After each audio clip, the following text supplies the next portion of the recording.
Saudações de Vênus, meu nome é Esther Salles e este é o canal Segredos de Vênus. Sejam todos e todas muito bem-vindos. No nosso canal nós temos a seção principal, que é a seção de Fenomenologia e Sexualidade, e hoje estamos inaugurando uma nova seção, a seção de temas filosóficos. E o primeiro tema que vamos discutir é o tema da autenticidade. Eu sou mestra e doutoranda em filosofia e tenho realizado grandes pesquisas na área de fenomenologia. Vamos primeiro pensar sobre a origem da palavra. Em grego, a palavra autos significa em si mesmo, próprio e em si. Já em português, o sufixo idade significa uma qualidade, um estado ou uma situação. Deste modo, eu interpreto que autenticidade tem a ver com uma qualidade de ser próprio, de ser alguém em si. Mas vamos pensar um pouco mais sobre isso, refletir um pouco mais sobre como funciona esse processo de autenticidade no ser. Primeira coisa, é perceber que para que se tenha autenticidade é necessário um processo de autoconhecimento, de conhecimento de si. Portanto, um aprofundamento em si mesmo. Isso significa viajar para a interioridade do seu ser, da pessoa, navegar para as profundezas da alma, da mente, da psique, da consciência, em todas as suas dimensões e até daquela dimensão que chamamos de inconsciência. Você vai observar que em cada perspectiva teórica a subjetividade ou a consciência recebe uma denominação específica. Por isso que eu citei aqui várias delas. Não significa, entretanto, a gente ter um entendimento racional pleno de si, porque existem dimensões de nosso ser, de nossa subjetividade, de nossa psique, que não podem ser totalmente acessadas racionalmente e compreendidas em plenitude, mas que é, digamos assim, fundamental que elas sejam experienciadas, vividas e sentidas. Portanto, nesse processo de autoconhecimento ou de experiência de si, é importante se reconhecer dentro daquilo que é racional, como também dentro daquilo que você não consegue compreender totalmente em racionalidade, mas que você sente e que você se percebe íntimo, como sendo você mesmo. Nós, além de sermos seres subjetivos, nós somos também seres corpóreos, seres encarnados no mundo, corpos neste mundo e nesta realidade.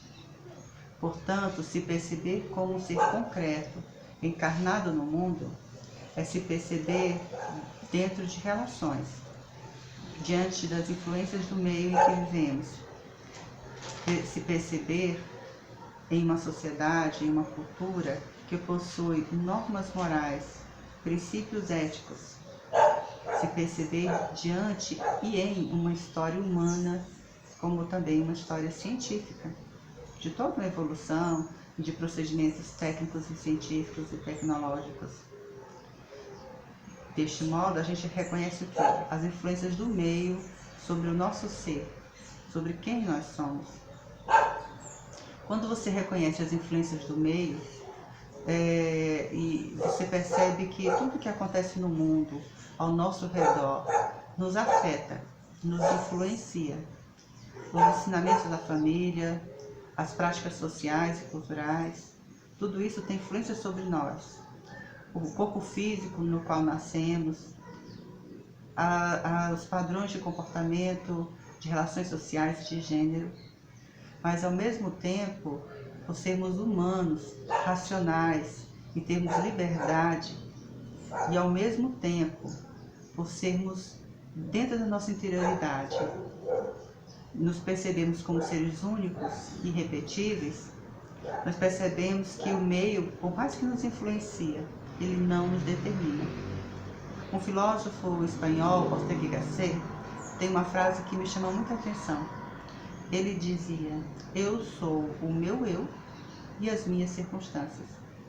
Algo próprio e único em nós, mas também parte do que nós somos, ou melhor, grande dimensão do que nós somos, são as circunstâncias do meio que nos influenciam. Mas ser influenciado pelo meio, ser influenciada pelo meio, como já disse, não significa ser determinado por esse meio, por sua família, sua cultura, suas relações sociais, seus padrões de comportamento ou até mesmo pelo corpo físico no qual nascemos. Pois nós temos em nós o caráter de ser únicos e únicas. Algo em nós é irrepetível no universo e diante da vida. Por mais que estejamos conectados com o mundo, com a vida, por mais que somos com os outros, com o mundo, que somos no mundo, ser sendo no mundo, um Dasein, nós temos em nós, quando fazemos esse processo de auto-reconhecimento de si, de viagem para a nossa interioridade, nós percebemos que temos em nós algo de específico, de único. Durante a escolástica, eles chamavam essa característica de ipseidade, que é algo que é irrepetível, que é único em cada ser, que dá identidade para esse ser. Gabriel Marcel, um importante filósofo da existência e fenomenólogo francês, ele diz que o ser humano é um ser de mistério. Ser mistério significa ser inesgotável. Quanto mais a gente viaja para dentro de nós, quanto mais nos autoconhecemos, nós percebemos que sempre pode ser manifesto algo novo em nós, para nós mesmos e para o mundo. Sempre surge algo novo em nós. Sempre é manifesto algo que antes não sabíamos ou que antes não percebíamos sobre nós mesmos. Nós somos inesgotáveis. Essa é uma outra característica do ser mistério. Portanto, ser mistério significa não ser totalmente racionalizado, não ser totalmente descrito, transcrito, porque sempre podemos aprender mais sobre nós mesmos.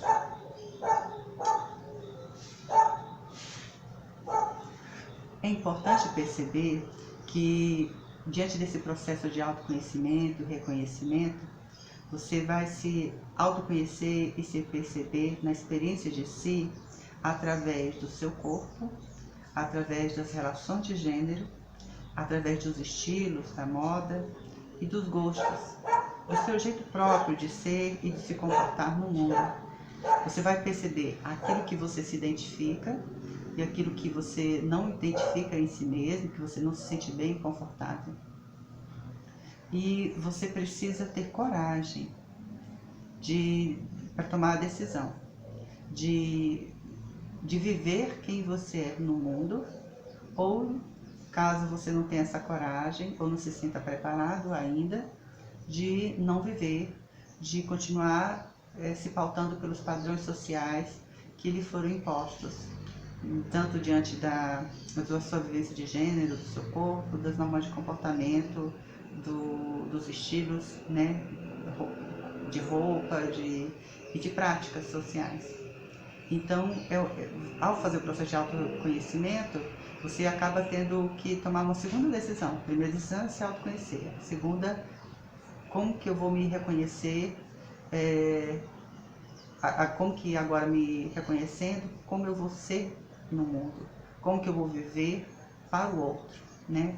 Como que eu quero ser conhecido, conhecida diante do outro, de um modo autêntico, como quem eu realmente sou e me sinto íntimo e confortável comigo mesmo, ou não, ou quero continuar repetindo o personagem social que agrada ao outro.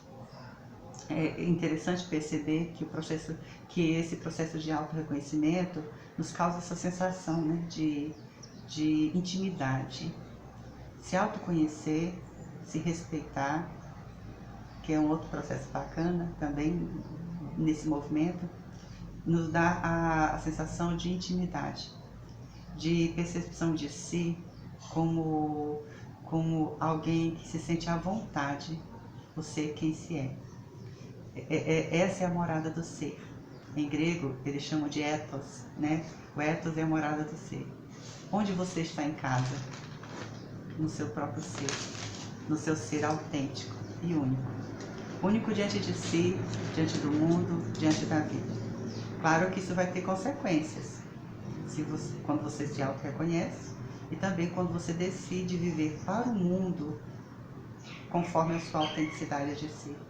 Essas consequências serão tanto boas quanto difíceis ou ruins, porque você vive num mundo em meio a relações sociais de comportamento e nem sempre as pessoas vão entender, vão aceitar tranquilamente a sua forma autêntica de ser.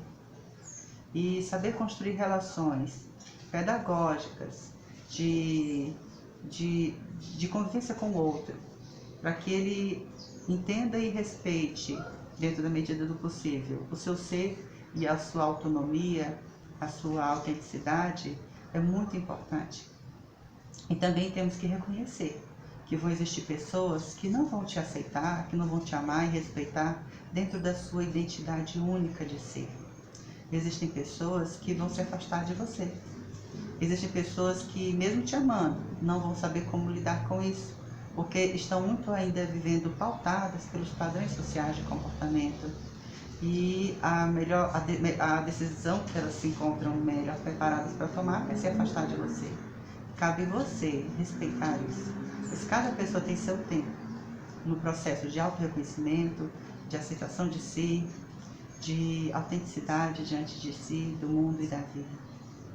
E é importante a gente ter essa maturidade, porque toda decisão envolve consequências, tanto boas quanto ruins.